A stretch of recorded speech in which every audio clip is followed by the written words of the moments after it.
Welcome to my podcast. My name is Jackie K, and this is Sipping with Jack. On this episode of Sipping with Jack, we'll be discussing Nicole Murphy's cheating scandal, Tamar Braxton versus The Real, and so much more. I will be highlighting my favorite drink of the week, which is a blueberry lemonade cocktail. This is a simple and refreshing drink. And now let's get sipping. But before we get into these topics, let's get into the drink of the week. This is a single serving recipe. If you would like a bigger batch, just adjust the recipe to your needs. Also, don't forget to check out my website, Sipping with Jack, for more recipes. So, a blueberry lemonade cocktail is a very simple drink, super yummy. I actually found out about this drink when I went to a bar, and I asked the bartender to make me something just different, and she came up with this, and I was like, okay, shoot, sis, I see you. So this is now one of my go-to favorite drinks. All you'll need is blueberry vodka, which I personally use Smirnoff. You can use any other brand if you find it. Lemonade, and you will need some Sprite. Or you can use club soda. It's whatever your preference is. To make this blueberry lemonade cocktail, you'll need 1 part lemonade, 1 part Sprite, and then you'll need an ounce of blueberry vodka. And literally, that is it. You pour all the ingredients in a cup, have a blueberry lemonade cocktail. Okay, now let's get into these topics. Okay, so the first topic I wanted to talk about was the Nicole Murphy cheating scandal. And I know some of y'all be shook because it's like, didn't this happen months ago? Yes, it did happen months ago, but sis is still talking as if it happened yesterday. And now I feel like I'm forced to talk about it. So, if you guys didn't know, Nicole Murphy went on to Wendy Williams, which I think was a mess. I don't know why she chose to go on Wendy Williams, but I do suspect that was the only show she could go on, so she had to take whatever she could take, and Wendy Williams was available. So she went on Wendy Williams and tried to say her side of the story of, the pictures that came out of her, making out with a married man who is Antoine Fuqua? I'm really not sure how to pronounce his name, so I'm just going to call him Antoine. So there was basically pictures of her and him at the pool in Italy, getting together, kissing, all of that stuff. And so basically, she released a statement saying that they were family friends, and that was a friendly kiss. I've never heard of a bigger lie in my life, girl. So she came out with another statement the next day, basically saying that, it was a mistake, and she apologizes, blah, blah, blah, all that stuff. So that was what happened originally. That's the original story that happened 2 months ago. But now she went on Wendy Williams, which I said was the worst idea she possibly could do, because she couldn't even... Girl was lying through her teeth the whole interview, and she was really trying to make us believe her, but we did not believe her. Also, I don't know if her PR team knew that Wendy was cheated on, okay? And the side chick didn't even care. So Wendy is a scorned woman, and now she's bringing a woman who is a cheater on her show. She's not going to treat her that well. And I think they should have thought that through, because Wendy did not let her get a lot, through on the way of, believing her. Wendy knew she was lying the whole time, and she was not believing any of the lies, which I really like. I really like that Wendy did that, but also she's a woman who's scorned. So yeah, she wouldn't be that forgiving to a woman that does that stuff, because she just got cheated on, and her dude had a side baby on her. So Wendy, a little bitter, but keep doing you, sis, because it was just an interesting interview. And basically, Nicole... What the interesting thing is that Nicole almost didn't take accountability for what happened, which was weird, is because it was you and him in the picture. It's not like we photographed the picture to make it seem like that never happened. But on the show, she kept saying that, yeah, she apologized, but social media, and Wendy kept saying, what about social media? Because social media didn't do anything. Like, there was pictures, social media dragged you because you deserve to be dragged, even though Antoine did not get dragged, but like, he deserves to be. But apparently him and his wife have like arrangement, so I don't know, they do them, but he deserves to be dragged too. But basically Nicole was just saying like social media, but it's not social media, sis. It's all you cheated. Not like you, well, she's not with anyone, but she was the other woman in the situation. Like, she was on a married man, and social media caught you and they dragged you. So it can't be social media's fault for the whole situation, because it's not.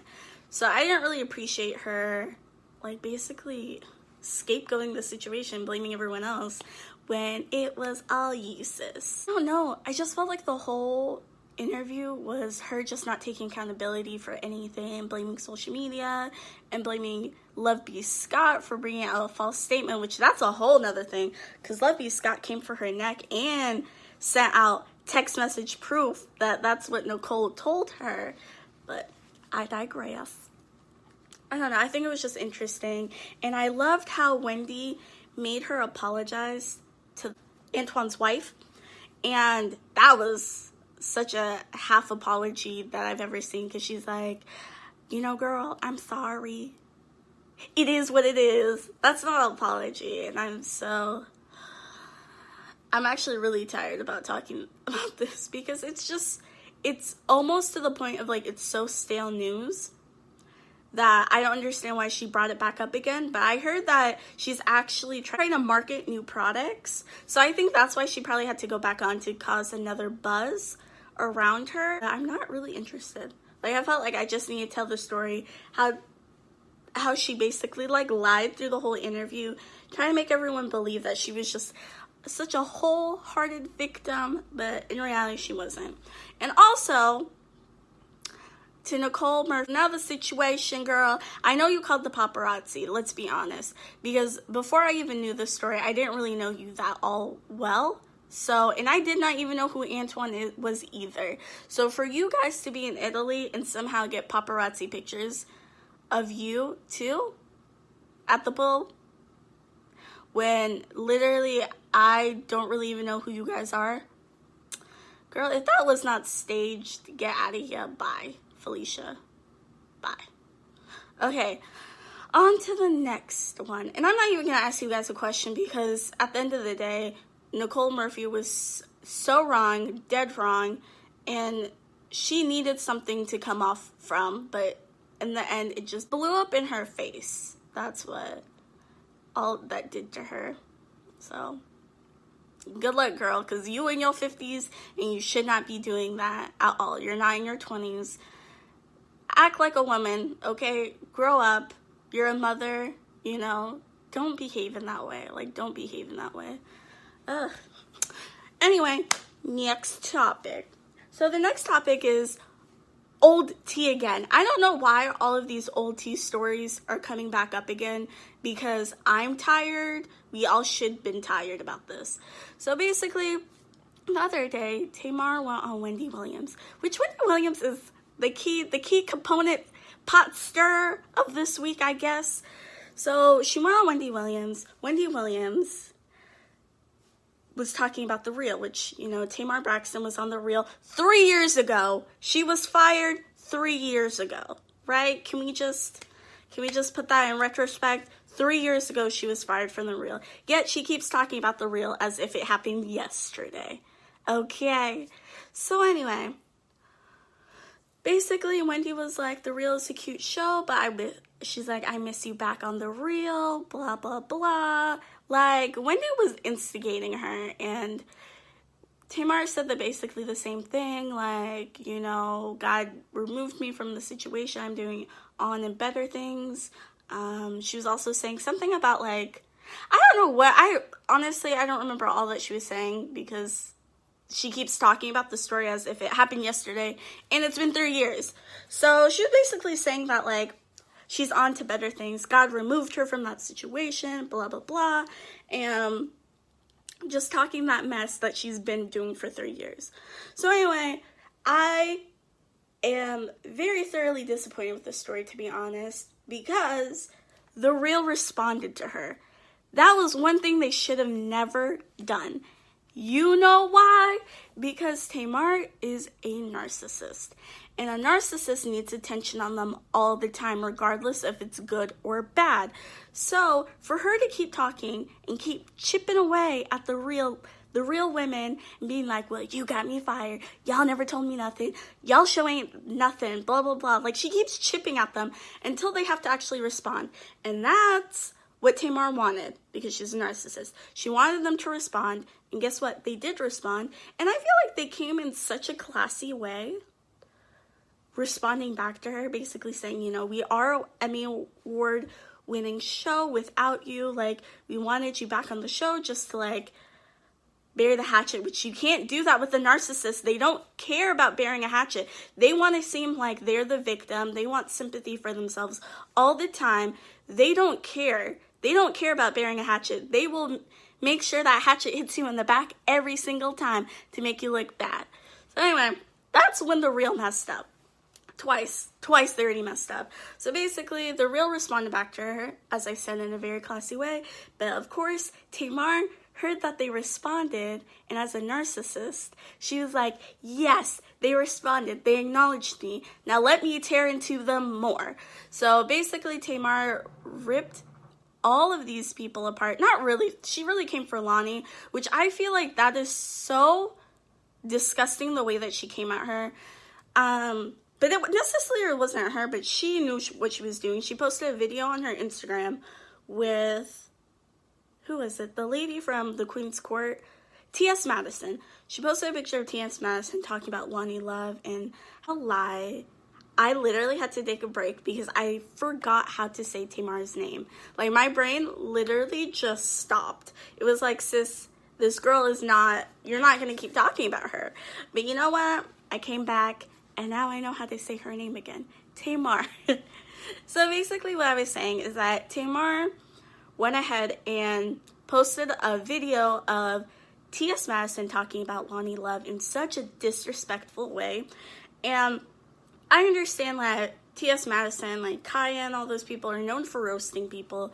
And I get roasting. Like, I'm so for roasting. Like, I do it every day. But I feel like there's a fine line between roasting and disrespecting someone. And I feel like she disrespected her when she wanted to post that video about Lonnie Love. Because at the end of the day, as I keep reiterating about these old tea stories, is that literally no one cares. You're the only person that keeps holding on to this. So it makes you look weird. Sorry, Tamar? Yes. Oh my gosh. I'm telling you guys, I have to finish up this story real quick because my brain is just literally disinterested at this point. But it's just interesting that she keeps talking about it and she doesn't think that she is the issue or the problem, which surprises me because Tamar, if you are that cis and you were that good on The Real, why hasn't anyone picked you up to do your own talk show? I know the whole thing with Steve Harvey tried to get you a show. It didn't work out because you don't have a great personality. And I hate to say that. And that's not me being rude or judgmental. It's because Tamar has a very strong personality. And we even saw it when she was on, The Real, where she kind of like got louder than other people and kind of got a little more outspoken. I never want to say aggressive, but she really upstaged other people. Like, she needed more attention. And when she was on Steve Harvey as like a guest host, or like they used to do that panel where they would just sit down and discuss topics that are happening in the news, and I remember she treated Marie Osmond, I want to say that's her name, or is it Brooke? One of those people. I'm so sorry that I confused them. I believe that it was Brooke, the lady that dances all the time. Like, she's really good. And I apologize if I forgot her last name. But it was Brooke that she was talking to. And she disrespected her so deeply. And the thing is, I get that you're on a panel and you're discussing things with people. But Tamar came at her as if she, put some bad juju on her life. Or talking down to her. Or being, rude. Like, there's a way you can handle things when you're disagreeing with someone, and then Tamar literally crossed the line. So she had to go on Instagram and apologize publicly to this woman, because this woman didn't even want to talk to her after the show, because you're being so rude to her on public TV, and you wonder why you don't have your own TV show. You wonder why you still have to talk about something that happened 3 years ago, because honestly, Tamar, that was probably the best 3 years. Well, 3 years ago, that was probably the best time of your life, because you had a TV show. I ain't trying to be mean. Your marriage was kind of right. You still had your man. You had your baby. Like, you had, your husband and everything, and you had a TV show, and you also had a TV show with your family. So you were thriving. You were doing well. And now, since she's been off the reel, I feel like Tamar who? I'm telling you, my brain already forgetting how to say her name, because she's almost to that point where she's borderline irrelevant to me. Like, oh, sorry, that was some true tea right there. I feel like she is, and the only way she gets any attention now is if she talks about the real. And that's troubling. That's very troubling for you to be doing, especially since you're in your 40s. Which, first of all, people act like your age. The number that you have attached to your soul, act it right now, because these women out here, y'all playing like you are 17 years old, and you guys aren't. You guys are grown women that you need to act more mature, or just get over stuff. Like, honestly, it's annoying. So I'm actually going to throw you guys back a question for this part. I know I didn't do for the Nicole Murphy part, because I really don't care. Sorry. But do you think that Tamar is looking very weird or strange for her to keep talking about this? Do you think that literally it was the high point of her life that she has to keep talking about it? Or do you think that Tamar is in the right for saying what she is saying? Because she has proclaimed that she was backstabbed by someone on the reel, because no one really told her that she was getting fired or anything. She kind of just was, bye Felicia. But at the end of the day, I don't think Tamar is right in anything, because at the end of the day, you spoused out and went off of Lonnie Love, and then now she deleted all of the stuff because sis can't back it up. Back it up, fam. Like, if you're gonna do something and stay with it. But of course she couldn't, because she looks like a terrible person, and she's trying to portray this image of her being a victim and not knowing. So that's why she had to delete everything, because it don't make sense. Make it make sense. And she didn't. So that's why she deleted everything. So yeah, do you think Tamar is looking strange for her still talking about this whole situation? Or do you think, hey, this was very traumatic for her that she can keep talking about it? And also, do you think Wendy Williams is a bad friend for reiterating this situation again, or just bringing it back up? Because my own thoughts was, Wendy, like, if you guys are that close of friends, you wouldn't bring up such a bad situation to your friend. Like, I know some things my friends have been through that I will not bring up again, because that's something that was traumatic to them, that hurt them. I would not bring it back up again unless A, I want to hurt them, which I never want to do, so I never bring it up again, or B, I want to rub it into their face as if you did something wrong. Because Wendy Williams still has a show, Tamar doesn't, and I don't think she will ever help Tamar get a TV show. That's probably why she rubbed it in her face, girl. Wendy, you need to get it together, because I feel like I don't know. I feel like that situation was really awkward and weird, and as a friend, you shouldn't bring up that situation again unless you have a motive of bringing this back up again, and she clearly did. So, anyway, so the last topic I wanted to talk about this week was Malik Yoba. And if you guys didn't know, Malik Yoba is actor, and he recently came out to say that he is trans attracted. So basically, he's a heterosexual man, as he claims, not putting any titles on him, but he is a heterosexual man who is attracted to trans women, which he came out, and basically he was propelled to come out. And at first, I was very proud of him for coming out, because I feel like we're at this day and age where people should be free and do whatever they want to do, especially, like, you shouldn't have to hide or conceal yourself.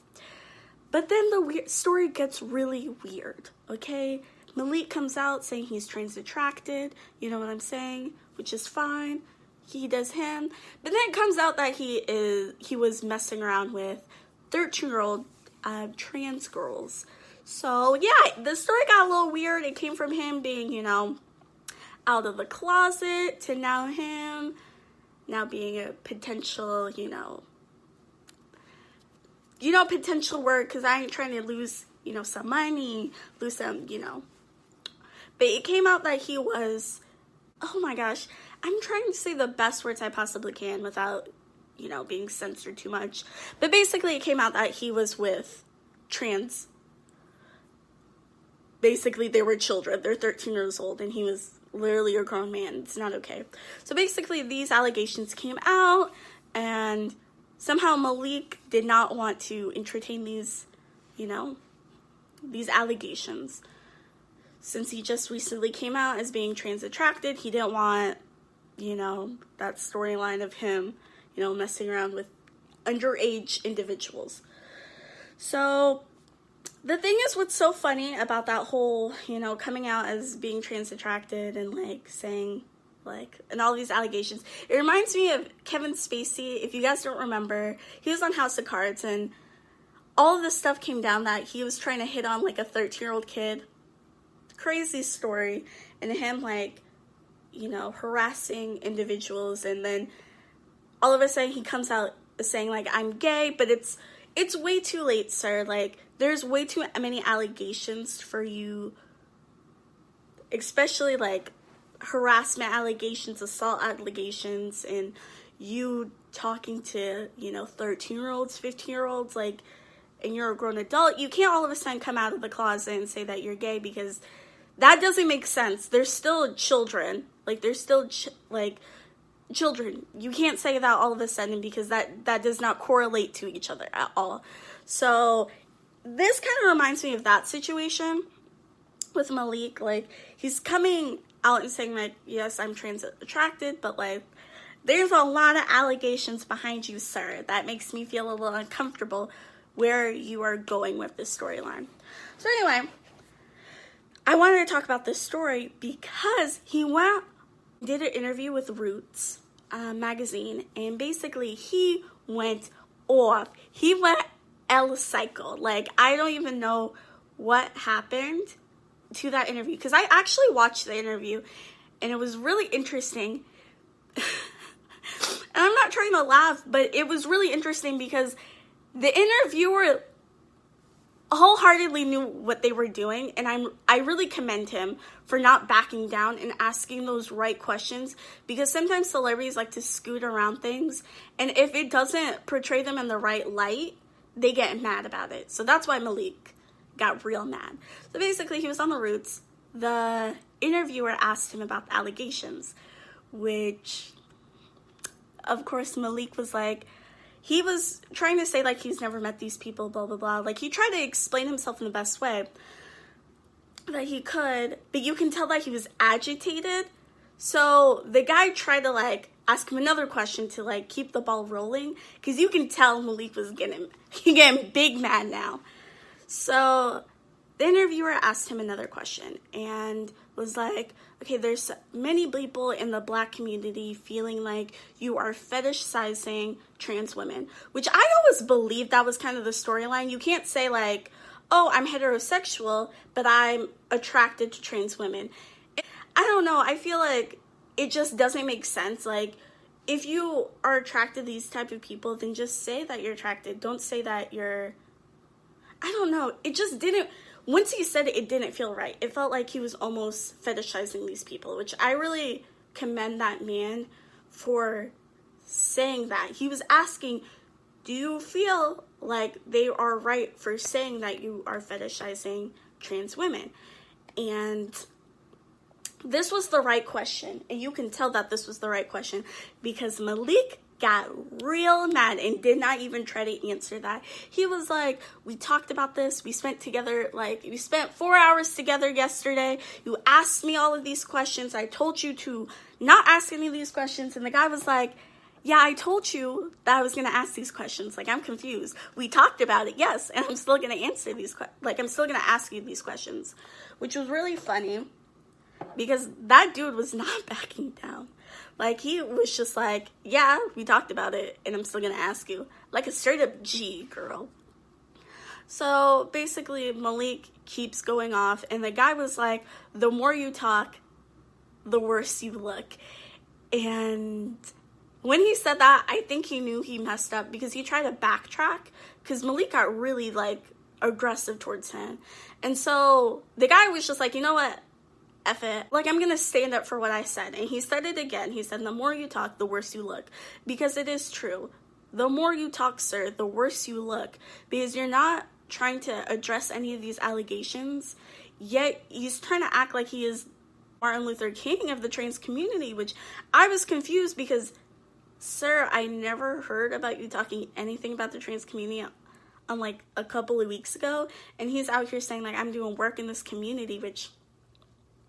that's another question, because I think he's just, it ain't it, sis. That's all I'm trying to say. It is not it, sis. So basically, Malik was like, nah, I'm done. So he just basically goes off and he's yelling at everyone. He's saying, this is my life. Like R. Kelly edition, this is my life. Even though y'all are dead wrong for everything you guys do. So, I don't know. I just felt like it was interesting because it literally showcased him in the worst light possible, and it was all because of him. It's all his wrongdoing, all of his outbursts that made it look bad for him. It wasn't anybody else who was doing it to him. So I think that was interesting, because this facade of him saving people, being Mr. Captain Save Girls, is not his look, and it's very apparent, because the way that he broke down, he seems like he's a very guilty man, and he just doesn't want it out because he's just started a new show on BET Plus, and I don't know, at this rate, he should be promoting that, but he's not, because he wants to promote other stuff in his life that I feel like, honestly, my personal opinion, he has this very lightly. I feel like he has no right to almost be talking about this stuff. And I know some people are going to be like, well, you know, people in the trans community or LGBT plus community, they need allies. But Malik is not the ally. He is not an ally for you guys. And it's so apparent and real that he's just fetishizing these people that it like breaks my heart for him to just feel like, oh, well, I'm out here, I'm supporting the people. But he's saying he's heterosexual, but he's trans attracted, which is just, as I said, just fetishizing people, and you're not doing anything for their community. Like, I don't know. He just bothers me altogether about this whole situation. For him to, like, spaz out like that, it just shows his true colors, and I hope people listen and actually view that as real. Because if a person has nothing to hide, they won't behave in that manner. And clearly there is something to hide. So, anyway, that is my last story of the week. I apologize that some of these stories are a little older tea, but I really had to come on and speak about these topics because they're just interesting, because people really hold on to things or just really milk stuff. Let me just say that. My last section of the podcast is going to be a different section. It's not going to be a trigger church section, even though I do got stories, y'all. It's actually going to be a little more positivity in this podcast. I wanted to finish off the podcast with, you know, words of wisdom, some inspiration, some positivity, since we are starting off the week, you know. It is Sunday night. We're going into the work week. Just a little positivity for everyone. So what I'm going to leave everyone off with is just know that you are more capable than you think you are capable, than I think I am. Like, I can fight for things that I want. I can make stuff happen. All I just need to do is sit down and plan my life and just move in a way that's more conscious. And I just thought that was so inspiring. I want to give that back to everyone. Just know that you are capable of doing whatever you want. You are capable of making that change. You are capable of being that girl, that guy, hunty. Be that sis. And you are capable of that. And I just want everyone to know that, do you, sis. Because at the end of the day, it's all you. It's all you. And I want to see everyone succeed and be the best version of themselves. So just remember, you are capable of anything you put your mind to. So thank you guys for listening to this week. And I will see you guys next week. And don't forget to keep on sipping. I'll see you guys later. Bye.